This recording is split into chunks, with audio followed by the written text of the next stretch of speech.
Welcome back to another impactful night of the Impact Education Leadership. This is episode 152. I'm your host, ID3 for After Jerome III. Tonight's panelists are Nina Taylor, Dr. Natasha Scott, John Mirrione, Dr. Kristen E, and Buddy Thornton. Dr. Kristen E, please say hello to the people. Hello, everybody. And Buddy Thornton, Possible Change Pro, please say hello to the people. Good evening, everybody, and good evening to my esteemed panel mates. And the lovely Miss Nina Taylor, please say hello to the people. Hello, everyone. I'm so happy to be back. And Dr. Natasha Scott, please say hello to the people. Hello, and good evening. Thanks for having me back. Absolutely. And John Mirrione, please say hello to the people, sir. It's a great pleasure and honor to be amongst these wonderful people, the panel, and you as a host. Wonderful. Well, tonight's topic is being charitable toward others. Being charitable toward others. Being charitable toward others comes with clear expectations from the beginning. The expectations must be put together in the beginning foundations to halt any ethical reflections that could potentially be problematic and cause social discourse. Safety must be at the forefront, especially in dealing with community involvement, which will give room for sharing abilities and being charitable to work together, provide expectations, monitor progress, present clear information, set boundaries with time, and form a sense of morale. It is essential to foster positive relationships by promoting ongoing two-way communication and involvement. We do not aim and point to blame for anyone's shortcomings, especially those who have challenges in their personal lives. Our love language must be keen and use discernment to be charitable toward others. You know, I want to go around the panel real quick. I'm just so excited about the panelists tonight. But let me ask a question real quick. Buddy Thornton, what was the first thought that came to your mind when you got this topic for tonight? As far as being charitable, most people don't understand the real intense meaning of the word, and especially kids who need role models for that. And so that's where I'm going to go when I answer my question tonight. Oh, that was good. Nina Taylor, what was the first thought that came to your mind when you got this topic tonight? I thought about my years of actually running a charity and what challenges went with that. I ran a charity for 13 years, and every year it was a huge challenge, but worth it. Thank you for that. And John Mirrione, what was the first thought that came to your mind when you got the topic for tonight? Well, I just couldn't believe how timely having this invitation was to be on your show. I mean, I'm the chairman of the Harmony Power Foundation, and the mission is to stand up to bullying and stand for human equality. And we established the first mandated anti-bullying program in a major city in U.S. history, in the city of Elizabeth, New Jersey, with 28,000 children. And you and I met because I had received the Presidential Award, Lifetime Achievement Award in Las Vegas. I had to travel to get that for doing 4,000 plus hours of volunteer service. And it's been years in the making, and now Las Vegas, the entire city is considering 130,000 kids having this Harmony Power rollout. Basically, it's recognizing kids in mass volume for the good things that they're doing. And that's how you prevent bullying and mass shootings, not all this negative reinforcement in schools, which is creating way more problems in our society. So we're reversing all of that as we speak, and in a profound way. So to me, that's what charity is all about. It's about giving without any expectation of a return, because the giving in itself is the receiving. See, I cherish every drop of what you said, because to me, that's your love language. It's going to be good tonight. Dr. Natasha Scott, what was the first thought that came to your mind when you got this topic? What came to my mind was the students that I serve, all of my scholars, and how much goes into that. And we as educators are consistently giving to our scholars. And I thought about it that way. So I went through the lens of education and being charitable. Absolutely. Thank you for that. And Dr. Kristen Eccleston, what was the first thought that came to your mind when you got this topic for tonight? When I thought the topic tonight, I think the first thing that came to my mind was this idea of communication. When you're reading through what being charitable towards others is, there's this really concrete concept of communication that's kind of latent throughout. And it really made me think of the power of it, how the power of a growth mindset, the idea of really sitting down with other people and hearing their perspectives and taking that into account and really growing in your understanding of others. Really expand and see the world maybe in a newer way than you had previously. Oh, it's going to be good tonight. It's going to be so good tonight. You know, as young people growing up, we have to teach our young people not to hold a grudge, not to seek revenge, especially when they have been shamed. That word, shame, even when I hear it, I feel a certain type of way. To be shamed and then look in the eyes of those people or that person who shamed you and forgive them. For me, that's being charitable. The loveliness being charitable, I want to pull from you. I want to walk with you. I want to hold your hand as you share a conversation and you guide us through the question I'm about to ask you. And that is, because I know you're going to be transparent. That's what I love about you. You're so transparent. And you're brutally honest in a good way. What have you faced growing up that will make it challenging for you to be charitable toward others? Quite a bit, actually. We grew up in the projects of North Philadelphia, where there was no such thing as charity. There was nobody coming around, and I never saw that growing up.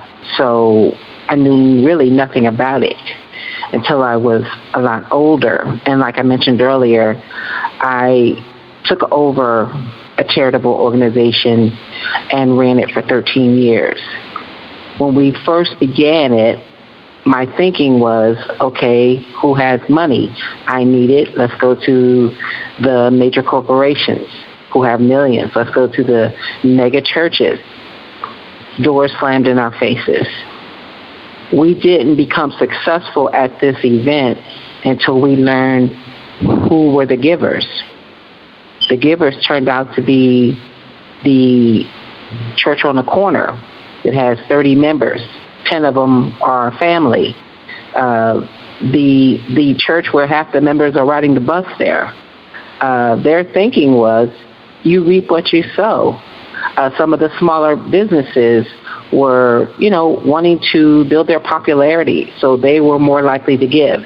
The major corporations, the mega churches were so used to everybody coming to them and asking them for everything that they had this wall up when it came to those types of things. So it was very, very difficult to even get an audience with any of those people, any of those companies, any of those churches, because they're so used to everybody wanting them to give, that they basically shut that down.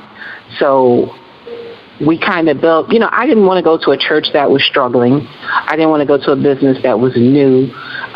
Somebody in the middle who can maybe do a little bit, who wants a little bit extra publicity. The smaller companies and the poorer people were much more compassionate about what we were doing. They were more sensitive to the needs of the children that we tried to serve with that program.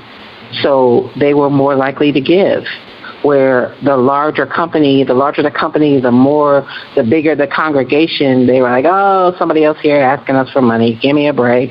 That was the attitude, which really, it made me look at the whole situation a lot different than, how to get the community behind this program, which was a great program. What we were doing was collecting coats, gloves, hats, socks, winter clothing items for children, and we'd also give them a brand new toy. The program was called Christmas for the Children. It wasn't started by me. I just took it over. It was called Christmas for the Children, and it was a one-day, multiple parties around town where the kids were given all this stuff. They were fed lunch, took a picture with Santa. Some of them were coming from shelters. Some of them were coming from places where, their family was staying, waiting for housing. These were, needy children and needy families. So it was a great thing. Otherwise, most of them would not have had any type of a Christmas. Other than what donations that particular shelter got, they wouldn't have had a nice brand new coat or shoes or gloves or anything like that. Some of the things that this program provided. And the longer we did it, the more popular it became and the more we were able to, pull from the community. But I learned, going to a major corporation, going to a huge mega church with your handout is a waste of time, which make me not want to support them. That's what it did. It created this wall from us to them. Like, you can't help us, we're not going to help you. And of course, I'm talking about the radio station which spearheaded this program. So what I learned is that the more a person has, the less likely they're going to just give it to you. That's what I learned. You see, and that was so important what you said. What I got from that was, I heard in all that your love language. Your love language is for the poor and unfortunate. And for me, that is so profound, because that's even biblical. Not to afflict an orphan or a widow. That resonates in my spirit. And I have to go to John Mirrione for this, because he's a martial arts expert. And based off what you just heard, sir, what's your thoughts as it relates to what you heard and your expertise in martial arts and your background in martial arts? Yeah, go ahead. Well, I'll tell you what. I was very impressed with what Nina was sharing, her experience. And I'd say there's a lot of truth to it. In my martial arts career, I've dealt with the ones who are most impoverished, the ones who struggle financially, to the ones who are the wealthiest. Because I've had my school in Manhattan for 28 years, so I've dealt with both extremes. And I've given scholarships to those who couldn't afford it, and they became teachers. So I've had the people came from very poor backgrounds teaching the wealthiest people in the city, which has been incredibly profound as far as my brand. It's called Harmony by Karate, and it's a healing approach. It's teaching leadership, teaching empathic and inclusive leadership. And even my lead teacher is African American and transgender, which is, a very unique thing when you're living that kind of leadership as an example for these other people who are the people who have tens of millions or hundreds or billionaires, and they're coming into us to see how people should really lead, and we're using martial arts as a vehicle. That being said, that's just one part of what I've done. But what I've really done is I've traveled the United States to see what was going on with the bullying crisis. So I would go into neighborhoods that people would normally not want to walk into. And the reason why I was able to do it confidently is because I had, I'd come from a situation when I was very young, and my mother, was addicted to drugs, and we were on the streets of the city and homeless at times. So I came from a struggling past, and then I was kind of saved by my father, and then, as time went on, things got better for me. So I never forgot where I came from to understand the struggle. and what that pain feels like, but that was my strength. But when I went to schools all over the country and I started to see what was really happening, I realized that schools were so quick to negatively reinforce this. Like, in other words, anytime a child did something wrong, they had everything measured in place to punish that child. The kids would either get expelled, suspended, jail time. That seems like a given. So the minute that a kid got labeled doing something wrong, it was the beginning of the end for them. And I was very disgruntled by this system in America and through many parts of the world, actually. It's since the Industrial Revolution that the system of education has been like this. That's what they do. That's how they deal with issues. And then I ended up, did a TV show with Deepak Chopra. I don't know if you're familiar with him, but I had done that show together with him and sharing with him, what I've done worldwide or what I'm trying to do even more so. And then I ended up dealing with a lot of the politics and the politicians and going into these debates, which was, dealing with a lot of people with the kind of like the fake smile and the cold handshake. And it was kind of frustrating, but I would call people out and say, look, they wanted to enforce the gun control law to stop these inner city kids from shooting each other. And I laughed at them and I said, none of that's going to work because these kids don't even have a feeling. I said, you go home to your cozy home, safe neighborhood, while these kids go home in fear. I said, to the point where they have no feeling and they will just pull the trigger so quickly because there's no love in their environment. It's like, it's only if they get it in certain homes and they're not necessarily getting it in school. So I decided to figure out how to fix that problem. And as I went into these debates, I basically told this assemblywoman, I'm like, you want to enforce the gun control law in the state of New Jersey, it's a failure. It's a big waste of money and tax dollars. And I said, there's only one solution.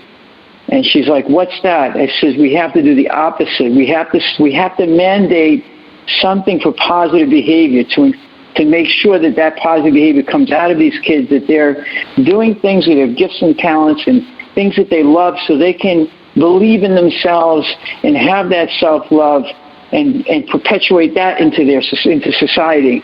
And we call it Harmony Power, where they get a certificate, they sing, they dance, they create music, they do artwork with themes of love, peace, happiness, all these positive themes. And so we ended up doing that. So we established the first mandated anti-bullying program in U.S. history, like I said earlier, in Elizabeth, New Jersey, 28,000 kids. So you see thousands of kids doing something positive, and it's in their report card as a permanent record. Now you have a different youth culture. And what does it cost to the city? Zero. I charge nothing. Because what I do is I'm the first domino, and the teachers want to spend time trying to punish the kids and write all these negative things and have these kids getting written up for the bad things they're doing, or they want to spend more time doing things that are positive and encouraging this positive behavior. There's a lot less effort in that direction, and they save a lot of money on top of it. So it's a win-win, and the grades go up, so it affects the report cards as well. So it's such a win-win situation at no cost to the city. In fact, it saves money, and it saves these kids' lives. So that's what I've learned. Volunteerism is where it's at. We can sit there and every time there's an issue, they want to throw money at the issue. We need money. The charity needs money. Maybe if there's research and they might need tangible things that certain communities don't have. But most of what these kids they need is the intangible. It costs nothing. It's just a shift in thinking that if you focus on recognizing positive behavior in mass volume, you're going to prevent mass bullying and mass shootings. That's the reality. So that's the solution to everything we see in the news. We have the solution, and there's no more excuses. What you said was so tedious. It reminded me. It was beautiful, but it reminded me of the hard work.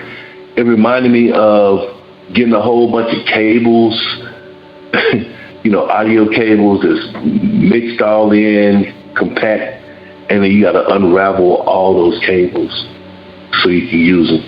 It's going to take hard work. Yeah. And That's why we got Dr. E, Dr. Kristen, C, Eccleston with us here tonight on the panel. Dr. E, what you got going on? What you doing? Talk about it. Tell us what you got going on currently. Absolutely. So I was really interested to hear everything that was just being talked about, because the work that I do on a regular basis is working as an education consultant / advocate for families who specifically have students with mental health needs that are facing challenges in the education setting. And I use a platform called the Neurodiverse Teacher to really talk about the impacts that we're currently seeing on youth mental health, specifically in the education setting, and a lot of how that ties in with a lot of our youth who are also neurodiverse, and how that is also contributing to some of the mental health factors. So as I was sitting here and listening to everything that was being said, it was very fascinating to me, because I think to take what was just talked about just a step further is it's also a mental health piece. We have a mental health crisis that's happening, not just in our country, but worldwide, especially with our youth. It was something that was already there prior to the pandemic, and the pandemic has definitely exacerbated that and made it much worse. But part of the issue, and this was research that I've done, is that our educators just don't have the knowledge set that we were just talking about to recognize some of these behaviors or some of these issues, or to really get down to what the root cause of why some of these students are having certain behaviors, what's going on in their home or their day-to-day life, or the scenarios that they live in, or what they're experiencing with their peer interactions, and then how those behaviors are really just a manifestation of their emotions and their feelings, and they're not being able to express what they're going through, and teachers are seeing that and not being able to interpret that that's what's going on, and then are either coming at it in a negative viewpoint or not coming at it in a positive way, and that's starting to shut down our youth, and they're feeling not heard, they're not feeling validated. So that's a lot of what I'm working on now and trying to help elevate, is that idea of we've got to look at what mental health in the education setting looks like and how that's impacting our youth and setting them up for future success. Listen, what you said was so loaded. I feel like I'm at a gun range because it was so much ammunition in what you said. I need to open the panel up so we can go ahead and unpack this. So the panel is open. Based off what everyone has said so far, what are the takeaways? What are the takeaways right now? I would love to respond what she had just said, which I thought was quite profound. The mental health issue is definitely incredibly significant.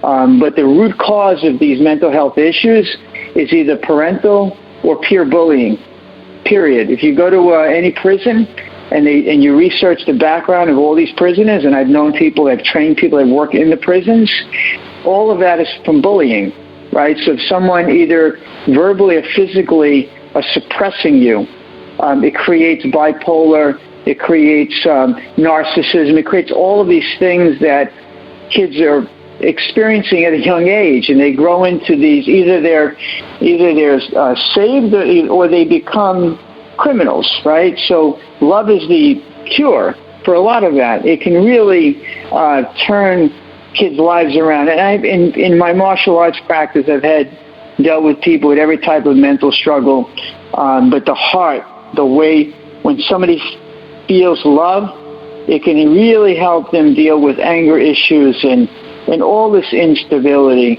Once they have a sense of self-belief and self-love, and they have certain basic tools where they're doing something where they're in their divine purpose, and why they're here on this earth, and they're doing something that's really where it's at. And because so love is still the key. Love is still the cure to the whole thing. Love is still the key. It's still the key. Yeah. Oh my goodness. Period. It's absolutely the key. I am a teacher of 5- and 6-year-old kindergarten age children, and a lot of them come in. They are just all over the place. They have no discipline. You can tell that they're putting their feet all over the furniture.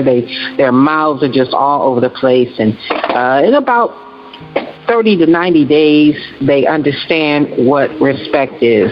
They understand that I love you, but You will respect this place. You will respect yourself. And I'm trying to teach them that you're better than whatever your situation is. Whatever it is, you're better than that. You're going to be better, and that's it. And everybody is like, oh, you're so strict. You're so strict. Yeah, I'm very, very strict. I'm very strict. But they know I love them. I have a wall full of, I love you, Miss Taylor. I love you, Miss Taylor, all over my wall right now. And this is every year. I'm one of the most strict disciplinarians in that school, but I'm also one of the most respected. If they're not learning it at home, amazing. You got to enforce it at school, and we try so very hard to work with the parents and say, listen, this is what needs to happen. And they do. They know when you love them and when you don't. They absolutely do. And they know when you're on their side. Love is still the key. Mm-hmm. Love is still the key. Who's next? Who wants to go next? This is Dr. Scott, and I would like to chime in on this excellent conversation. I think we as educators and pillars of the community have to be very, very careful when we start diving into families. What I've learned in my experience is that our parents are sending to school the best they got. Regardless if we think it's the best, they're giving us the best they got. And when we as educators, if you're in a school system or in a system of teaching scholars, we're giving those kiddos, or we're trying to impart into them what we have.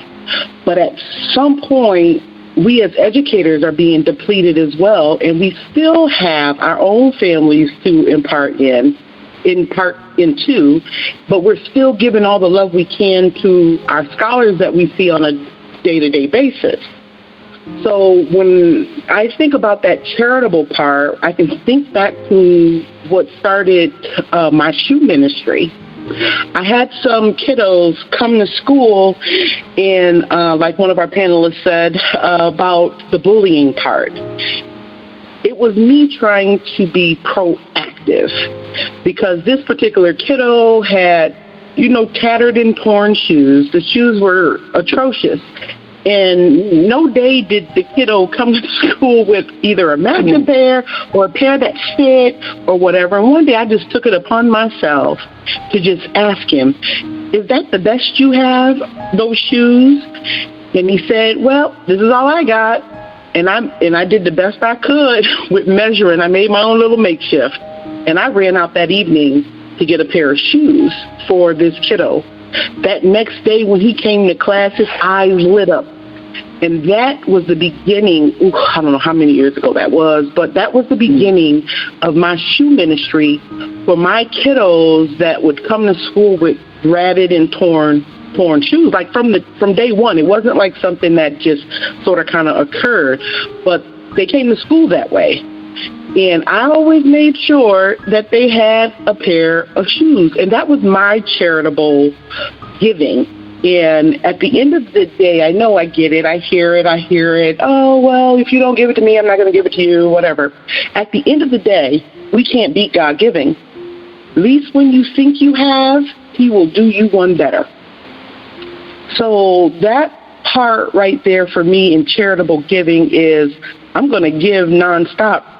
At the end of the day, it probably won't come back from the one I gave it to anyway.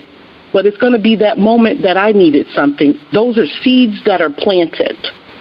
And so that's my take on charitable. But we also have to be very mindful of what we say about the families because they really are sending to school the best they got. Regardless of what we think of the family, they could totally be out to lunch, but they're giving us the best they have.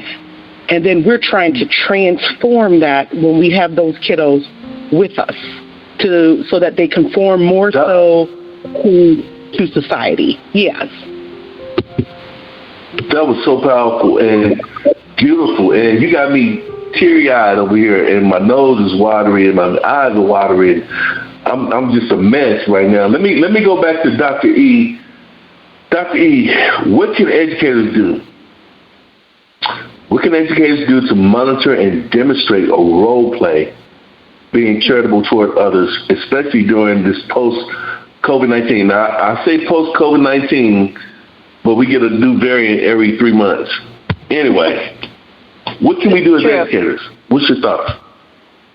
One of my main thoughts that kind of come to mind is we have to recognize as educators that the post-pandemic classroom is not the same as the pre-pandemic classroom. I think we were in this massive push to want to get back to what was a sense of normalcy when there really is no sense of normalcy anymore. It's a new normal, not a going back to the way things were. Pandora's box has already been opened. And I think we didn't take into account we were not very charitable, let's put it that way, towards teachers and towards students and what their personal needs were going to be and what this new post-pandemic classroom is going to look like. So I think it's what educators can do is first, I think educators need to understand what their own needs and boundaries are. It's kind of that old adage, if you've got to put on your oxygen mask before you can help other people put on their oxygen mask. So I think educators right now, especially at this time, which after what I call the great teaching exodus of 2022, it's time to reevaluate what are your needs, what are your boundaries to make sure that you are in a good place so that you can show up every day and be fully available to your students, because our students are definitely in a bad place right now. They're not in a place where their mental health is solid, and we need to be able to monitor them. We need to be able to temperature check in on them, ask students how they're doing, help validate their feelings, and if anything, also provide a little bit of flexibility in what the classroom setting now looks like.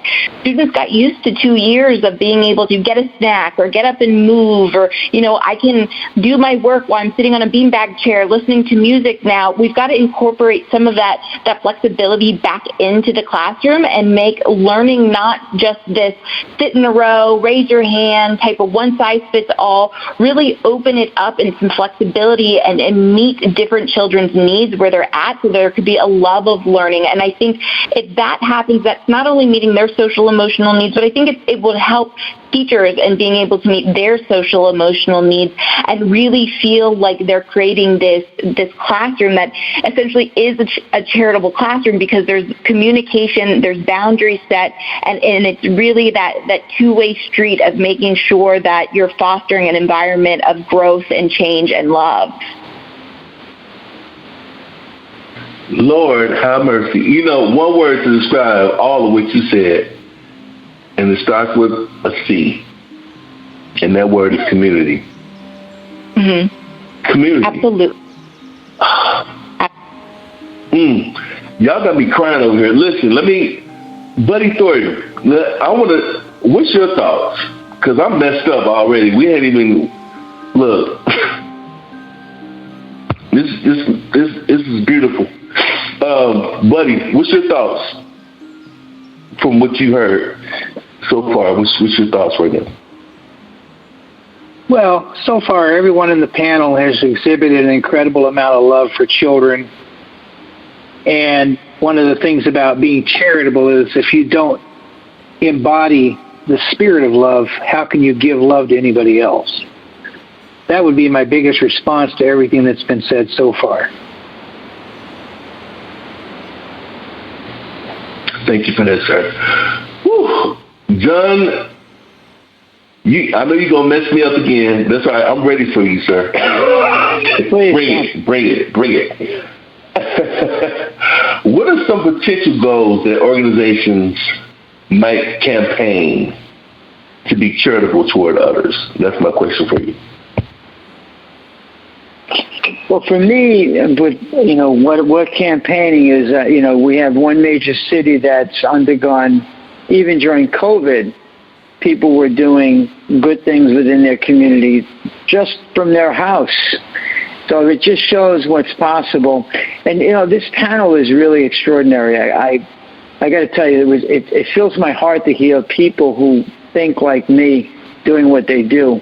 I just have to say that before I share, what I'm doing. Absolutely. I'm deeply humbled by your panel. I will say this. We have this one city that we've seen this transformation, even through COVID. And we have like these videos and these kids saying how, this is a solution to, these the mass shootings and bullying that these children are speaking out now in the community. And I have it all in video, right? So we had it all produced to prove that this is working better than anything they've ever tried within a school system, or school system, because it's the whole city.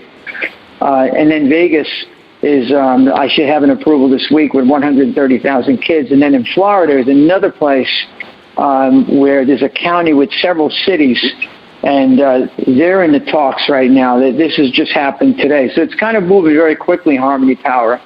And because it really represents a lot of what all these discussions are about, right?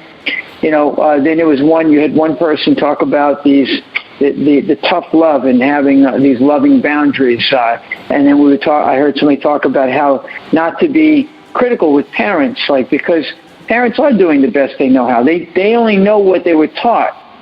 But guess what? Whatever they learn is in school, because their kids are in school most of their waking hours. So whatever they can get out of that. So if we don't make heart-centered education the priority, then we will not have the love in these children's hearts, and we'll not have love in the world. We won't exist. Humanity will not exist without mandating what I'm talking about. And you can call it, we're calling it Harmony Power because that's what it is right now, but it doesn't matter what you call it. There's been teachers throughout history who have, within their classroom, have taken the time to acknowledge kids in profound ways. But it's never been the mainstream where we're mandating it. It's now the law that you have to do that. And that's been my argument. Because how quickly we create laws when kids don't do what they're supposed to be doing, and it ruins them. It's like when you raise kids at home. I have 3 kids, so if I spend my time, every time my child does something wrong, and I keep pointing at that, and I keep pointing at that, eventually they break that child down. But if I spend a lot more time finding things that are very specific as to what they're doing right, acknowledging that, and giving that verbal reward, that love, right? I'll give you one example. And I hope this brings tears to people's eyes. When I was in Vegas, I love meeting people. If I take a car service and I'm talking to the driver, or I get out of the car and I'm talking to a stranger. This was a homeless person that I saw in Vegas, and he came up asking for change. And I looked at him and I said, I don't have any change. And then I said to him, look, I have something I'd like to give you. And he looked up at me. He was sitting on the ground. And he says, what? I said, I'm going to give you a hug. And he stood up and he hugged me. And I grabbed this stranger and I'm hugging him really strong. And I whispered in his ear, I said, what happened to you? And he said to me, I wanted to be a musician. Nobody believed in me. And it didn't happen for me. And I hugged him and I said, you have to love yourself. And you get out there and you play that music, because that's what you're born to do. Don't forget who you are. Love yourself. And don't listen to what anyone doesn't believe in you. Stay away from them. And just love you. You have to love you. He started crying in my arms. You picture a grown man crying, because that's a child, right? That's a child that was fed that information. No questions about it. People didn't believe in him. So he didn't believe in himself enough to make his dream happen to where he's on the street. That's what causes mental illness. The absence of love creates mental illness, period. It's very rare that people are just born with that mental instability. It's created by the absence of love. And it's in all the books in some way. So we, as educators, make love the priority in all our actions, in every interaction with the child. Just like the one panel, I don't remember everybody's name, please excuse me, but the fact that they bought their child a pair of shoes is the most amazing thing. That child will remember that for as long as they live. It's the gestures, the power of these gestures, the power of our words changed everything. And it's, remember, as educators, we have that power. And then there was one person that talked about we have to have our own self-love, the self-care, in order to give that love. Every day I get up, I do my meditations, I do my training, I take care of me first. I put something healthy in my body, and then I can get on with the day and love the world. You have to love you. So I got to say is wow to all of you. I took different pieces of information from everybody here, so you guys are just awesome. So those are my words. They are. And your words are so impactful. And, you talked about ministry. And to minister, you got to be an administrator. And what I heard from you was times and seasons. There's a time for everything. And seasons change.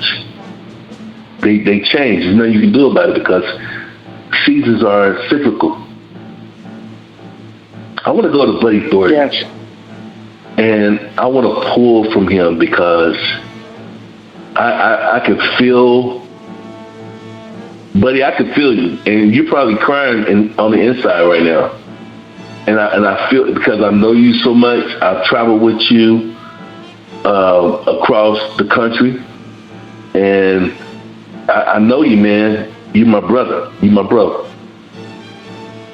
But before I do that, I want to thank the lovely Miss Nita Taylor, Dr. E, and and John. Look, I'm giving you a doctoral title, and John Mirrione. Hope I pronounced it correctly. Thank you. For what you have given to the podcast.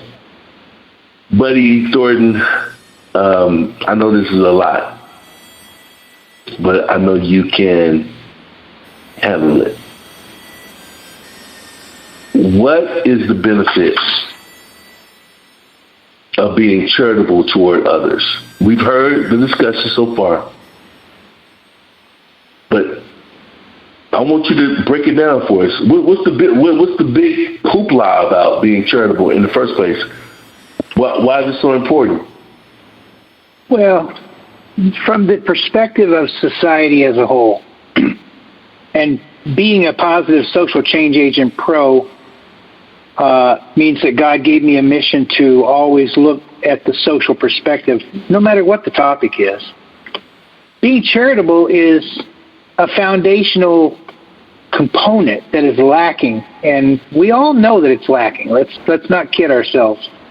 But let's look at how it manifests when it is lacking, and then you'll see the importance of why it needs to be here. Without charitable inclusion, we have no community. You can't have community if you can't really feel like you are your brother's keeper. You really have to understand that there has to be some level of charity in your heart, which means if there's no charity in your heart, where does benevolence come from? We see so much anger and so much discontent. We see tons and tons of microaggressions between people, and especially aimed at the minority groups across the country. And there's no reason for that to happen if everyone embodied some level of charity in their heart. And to have charity means that you really have to support other people. So if you have a mindset that you're going to support others, even if they don't do things that you think are going to be beneficial to you, how about beneficial to others? So we need to be support-oriented. We need to understand that being charitable means that we benefit others. Even if it doesn't benefit us now, it's going to come full circle. And there's another part of charity that some people forget. We're a very competitive society, especially here in the West. And it's okay to be competitive. But when you're charitable, you understand that when you're within the lines, you need to compete. And I know John understands this very well. But when you're outside the lines, which we saw manifesting in Vegas at their awards ceremonies, athletes who try to bash each other's heads in the arena can love each other as brothers outside the lines. It's co-opetition. They want to compete hard, but when they're outside the lines, they want everyone to see that the discipline and the long hours that they put in are only geared toward one thing, toward growing a greater and better society. There's no one more charitable than someone who competes really hard, but then when they step outside the lines, they understand that they have a gift and others don't have that gift, so they need to be charitable toward others. And it just goes full circle. You're charitable to others, and then the love just comes back your way. So when I was writing my books, the first 4 books, I really focused on one thing that needed to be included in all of my thinking and will be included in all 12 of the books that I write in my Slippery Slope series. It's a modern version of the Golden Rule, which everybody knows. Do unto others as you would have done unto you. It's in the Bible. It's in a lot of other religions as well. But there's an addition that needs to be there for the modern manifestation and for it to work in a charitable way. Do unto others as you would have done to you, regardless of what others choose to do. If they throw a microaggression your way, you have a choice. You can accept that they may have a bad day. They may be having some level of ignorance toward what they just said. They may have some kind of a problem, some kind of an issue that you are not aware of. You need to have it in your heart and in your soul to be charitable enough to accept that you either have two choices. You can either ignore it and accept it, or you can gently show them the errors of their way. But there's no excuse to ever get angry or manifest violence because someone did something that you felt shouldn't be done to you.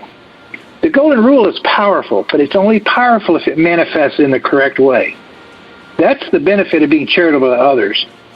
If you can turn their anger and their stupidity and their microaggressions and what they do to manifest problems in society full circle around and turn it into a positive affect, all of society gained. That's what's the benefit of being charitable. This topic is so addictive to me. It's so addictive. For me, being charitable is a ministry. It's ministry. We're out of time, but before we go, I want to pull Dr. Natasha Scott. I want to ask you a question. Why is being charitable toward others so detrimental, so crucial, so important, so vital? Why is it so vital to you? I heard about your shoe ministry. Why is it so vital? It's so vital. It goes right back to what I said. You can't beat God giving. And if we are following those principles, and, I know people believe the way they believe, but I choose to believe this way. As long as it's happening, it's like that continuum. I'm giving, but I'm also getting. And it'll be in the least expected instance where it's like, oh, shucks, that happened for me, and you weren't even planning it to happen. So for me, it's doing what my Bible tells me to do in that respect, to not neglect the good and to share what I have. So by me having that shoe ministry, because it went on for a few years, that child was not the only child that I purchased shoes for. And it just became a thing where I had a whole boatload of brand new shoes, not hand-me-downs, but brand new shoes for my kiddos who needed them the most. So as I give unto others, God is surely giving unto me. So however way that works out, that is how it works out. And for me, I've just always been a giver. It's very, very important to me.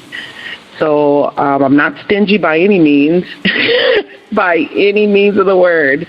I just give, and I enjoy it. It makes me feel great. And I wish more people would do that without doing it begrudgingly or bringing it back up. I gave that to you, so you really? So for me, that's what I'm doing, and that's what I choose to do, is follow what the Bible says for me to do in that area. So it's like, if I got it today, why tell you to come back tomorrow to get it if I got it today? I'm going to give it to you today. And that's it. That's it, Mr. Jerome. That's my take on it, and I'm sticking to it. You better listen. We got just in the United States alone. We're listening to in about 48 states in the United States, and about 586 cities, and we're in about, last time we checked, we're in about 67 countries around the world. What are your takeaways for tonight? What do you want to leave the audience with? Who wants to go first? I'll jump in. peace. And the takeaway I want to leave the audience is what I've heard tonight is the power of love and connection and communication. And when you are charitable in the sense that you are people-oriented and you can see beyond what maybe your own personal needs are, that you can see other people, not just physically see them, but see them as who they are, where they're trying to grow, how they're trying to develop, and you can step in and you can be a support person in that journey, then that is the difference in trying to be that's what charity is. That's that stepping in and helping and guiding is what's allowing that person to move on or level up within their life, and you get to be part of that while you're also building part of your life as well. Excellent. Who's next? I can say that charity is love in motion, and that when we give with no expectation of return. In other words, giving is receiving. So if we're giving because it feels good to give the love, then there's no effort. It becomes effortless because we just love doing that. And that's what I think that society hasn't figured out. Like that's why we're born in this reality. When Jesus, I don't have a claim to a particular faith, but I'm a Jesus lover, and I'll say that. But I would say that he came here to this reality to show the world what love was. And all he did was give in all his actions and in his words. So that's what's profound.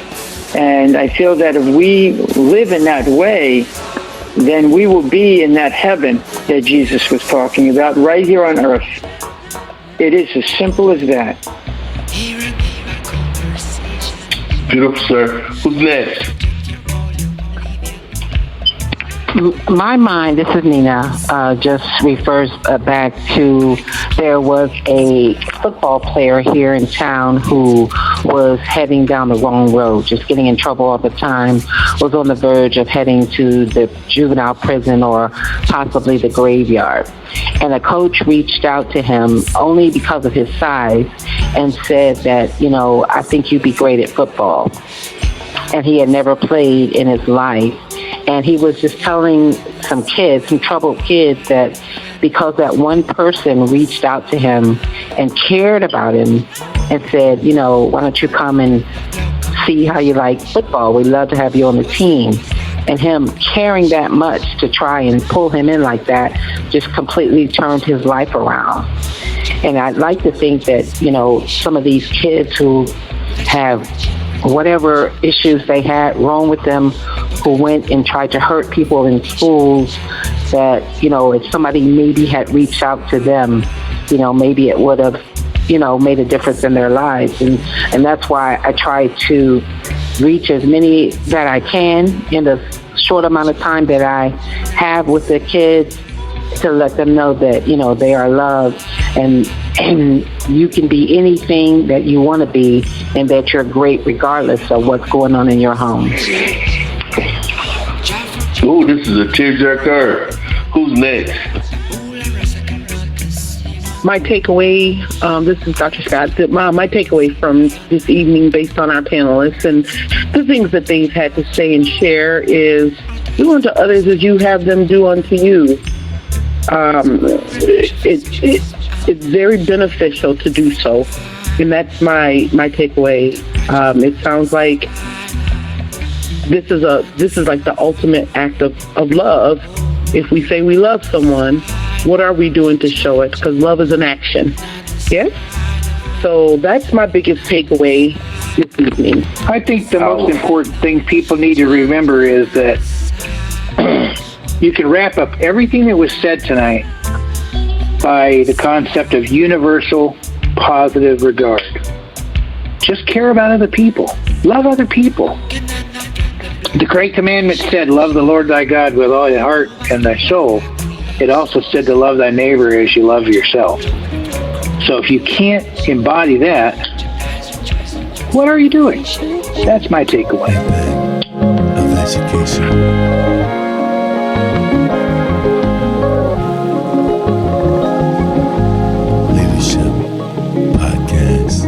Follow us.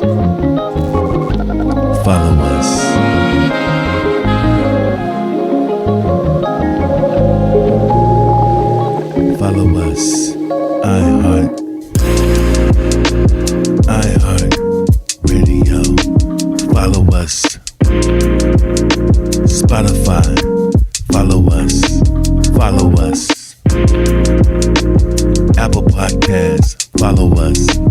Follow us. Impact of Educational Leadership Podcast.